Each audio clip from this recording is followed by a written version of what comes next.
Burkina Faso, Mali, and Niger, in an interesting twist, have all decided to join BRICS. Since they left the Economic Community of West African States, ECOWAS, and expelled French forces from their territories, they have gained the ability to make independent decisions that benefit their countries without facing external obstacles. Recent reports from Burkina Faso suggest that terrorism has significantly decreased since cutting ties with France. Additionally, Niger has emerged as the fastest-growing economy in Africa since severing its connections with France. Last night, I dedicated a substantial amount of time to researching the current revolutionary situation in these African countries, to gain a deeper understanding of their new leaders and their plans following the severance of ties with Western countries. I was genuinely amazed by my findings. This is where Russia and BRICS, Brazil, Russia, India, China, and South Africa come into play. The potential involvement of Mali, Niger, and Burkina Faso in joining BRICS with assistance from Russia is of significant interest. These countries shift away from Western influence, and their alignment with alternative geopolitical blocs such as BRICS could lead to considerable changes in their economic and political landscapes. By distancing themselves from Western powers, these nations are seeking to establish new partnerships that align with their development goals and sovereignty. The reduction in terrorism reported in Burkina Faso, alongside Niger's economic growth, suggests that these moves are beginning to yield positive outcomes. Engagement with BRICS could provide these countries with new avenues for economic development, trade, and investment, reducing their dependence on Western aid and influence. Additionally, Russia's involvement could bring about strategic military and political support, further stabilizing these nations and helping them achieve their national objectives. To ensure a better understanding, let me start from the very beginning. It is no secret that BRICS is on track to eliminate the US dollar in all of its global trade and transactions by the end of 2024. The bloc aims to prioritize local currencies over the US dollar to strengthen their native economies and businesses. The alliance is also convincing other developing countries to follow suit and settle payments in local currencies for cross-border transactions. This strategy is expected to enhance the value and stability of these countries' currencies, strengthening them significantly against the dollar. By adopting local currencies for international trade, BRICS nations seek to reduce their dependence on the US dollar, thereby mitigating the influence of US monetary policy on their economies. This move could boost the economic growth of developing nations, propelling them towards greater prosperity. The full implementation of this initiative is estimated to have a significant impact on the value of the US dollar, potentially leading to a substantial decline. Such a decline could have far-reaching implications for the geopolitical and socio-economic influence of the United States on the global stage. Some experts have likened this potential shift to a severe blow to the United States, prompting concerns from the US and European Union about the broader ramifications. Additionally, there are ongoing discussions about the involvement of various nations in the BRICS group and the potential effects on their economies. Specifically, there are questions about whether Burkina Faso, Mali, and Niger will choose to join BRICS and how that decision might unfold. If these countries align with BRICS, they could benefit from stronger economic ties and increased political support from the bloc. Now, as we all know, the West African countries of Burkina Faso, Mali, and Niger are home to abundant reserves of valuable minerals that play a crucial role in the evolving global economy. Burkina Faso stands as the fourth largest producer of gold in Africa, contributing significantly to the continent's gold output. Mali, on the other hand, achieved a remarkable gold production of 66.2 tons in 2022, further solidifying its position as a key player in the global gold market. Meanwhile, Niger holds the distinction of being the seventh largest producer of uranium worldwide, boasting high-grade ore that is in high demand. Gold is increasingly being recognized as a reliable store of value in a world that is moving away from its heavy reliance on the US dollar. The strategic importance of gold is growing as countries and investors seek safe havens for their wealth amidst global economic uncertainties. For Burkina Faso and Mali, their substantial gold reserves present an opportunity to leverage this asset for economic stability and growth. Uranium, on the other hand, is set to power the growing global demand for clean energy through nuclear power. As the world shifts towards sustainable energy sources to combat climate change, Niger's uranium reserves become even more critical. The high-grade uranium ore from Niger is essential for nuclear power plants, which are increasingly being seen as a viable option for reducing carbon emissions and providing a reliable source of clean energy. The geopolitical significance of these mineral resources is underscored by recent diplomatic engagements. On January 29, 2024, the Prime Minister of Niger, Ali Mohamed Lounes, warmly welcomed a substantial delegation from the BRICS group. This meeting highlights the growing interest of BRICS nations in the mineral wealth of West Africa and their potential role in fostering economic development and strategic partnerships in the region. The involvement of BRICS could lead to increased investments in mining infrastructure, technology transfer, and better market access for these countries' mineral exports. This high-profile meeting underscores the growing attention and commitment of BRICS countries towards Niger, a nation with abundant natural resources despite being landlocked. The substantive discussions revolved around the consolidation of economic and trade ties between Niger and the BRICS member states, namely Brazil, Russia, India, China, and South Africa. Of particular focus were potential collaborations in the mining, agriculture, energy, and transport infrastructure sectors. Niger is keenly interested in advancing its transport infrastructure, recognizing its pivotal role in driving economic progress. BRICS, renowned for their expertise and substantial resources in this domain, are well positioned to play a pivotal role in bolstering Niger's infrastructure development. Improving transport infrastructure is crucial for landlocked countries like Niger to facilitate trade, enhance connectivity, and promote overall economic development. Currently, Niger, Burkina Faso, and Mali have formed an alliance called AES, Alliance of Sahel States, which makes them appear as a unified entity. This suggests that if Niger becomes part of BRICS, Burkina Faso and Mali would likely be involved as well, given their close political and economic ties.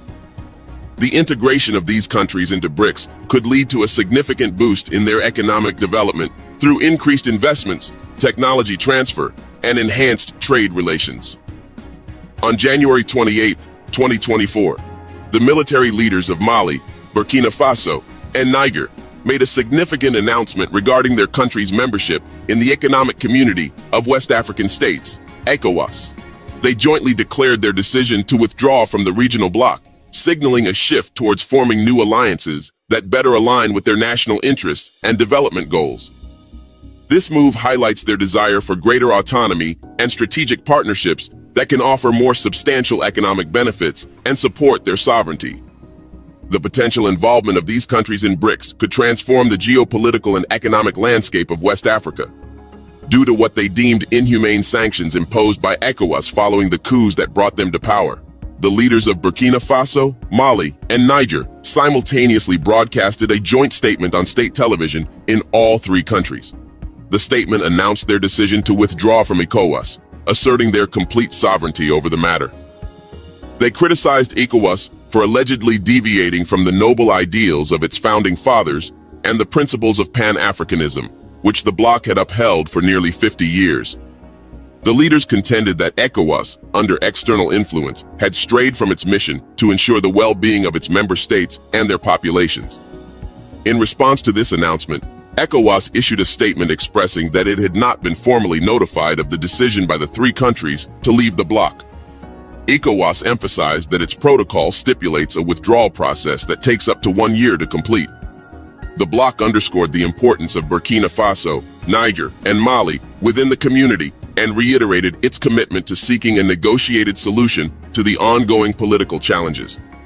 ECOWAS, a 15-nation bloc formed in 1975, has historically been considered West Africa's premier political and regional authority. However, the organization has faced significant challenges to its credibility in recent years. This was particularly evident during the Niger crisis of 2023, when President Mohamed Bazoum was ousted in a coup that garnered widespread support from the citizens of Niger. Instead of diligently exploring all available political avenues to resolve the impasse, ECOWAS seemed to echo the imperialistic and confrontational demands of colonial powers, which exacerbated tensions and demonstrated a lack of sensitivity to the local population's aspirations. It was only after Russia and allied nations like Mali and Burkina Faso threatened retaliatory action that ECOWAS retracted its plans to intervene militarily in Niger. In the aftermath of these events, former French colonies swiftly terminated their military partnerships with France and withdrew from existing colonial agreements with European nations, turning instead to Russia for support.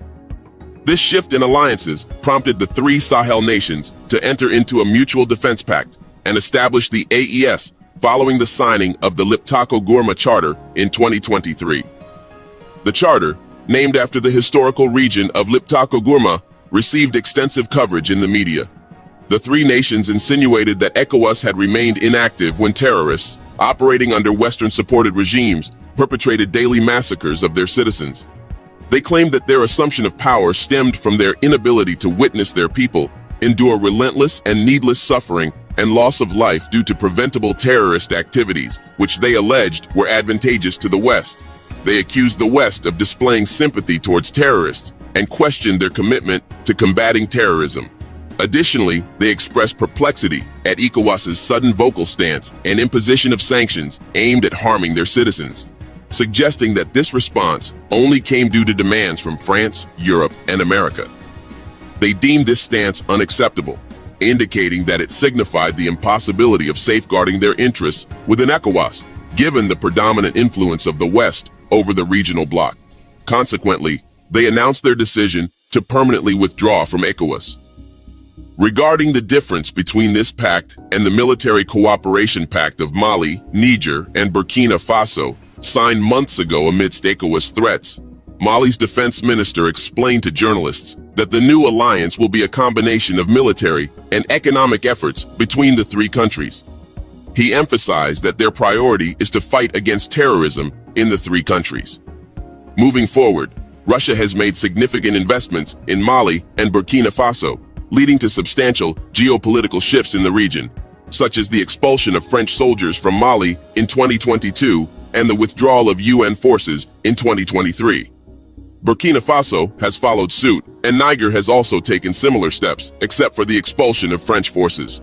Russia's presence in Mali and Burkina Faso is substantial, encompassing both military and economic dimensions. Even in Niger, Russia had to provide military and economic assistance, including the deployment of Wagner Group forces through Mali, as the country has evolved into a significant Russian ally in the Sahel region. However, despite Russia's support for Niger, it pales in comparison to the extensive existing infrastructure and influence they possess in both Mali and Burkina Faso. Moscow has therefore encouraged these three nations to cooperate closely, forming a symbiotic relationship where any military and economic initiatives driven or funded by Russia in Mali and Burkina Faso would yield mutual benefits for Niger. French military personnel, who had access to crucial information on the ground in Mali and Niger before their departure, influenced the decision to leave, despite staying silent on the matter. The recent agreement will require them to acknowledge and address the factors that led to their withdrawal. Russia's substantial military presence in the Sahel region, particularly in Mali and Niger, has been granted unrestricted operational freedom in Niger, similar to its activities in Mali. This includes the direct deployment of certain military equipment from Russia to Niger, bypassing the previous route through Mali. As a result, Russia now holds comparable access to Niger as it does to Mali and Burkina Faso, effectively solidifying the integration of the Sahel Trinity. As BRICS embarks on charting a new economic course for its member states to replace the dominant Western economic models, it is anticipated that the new Sahel bloc will eventually align itself with the BRICS economic framework. Consequently, there may be reduced reliance on institutions such as ECOWAS, the African Union, or any other regional blocs historically associated with serving the interests of the Western world. This shift is occurring as the once dominant Western influence on the continent appears to be diminishing, indicating a significant transformation in the geopolitical and economic landscape of the region. In any case, we would appreciate your feedback on this topic. If you find our content valuable, we encourage you to subscribe, like, and share. Additionally, we welcome your comments in the section below.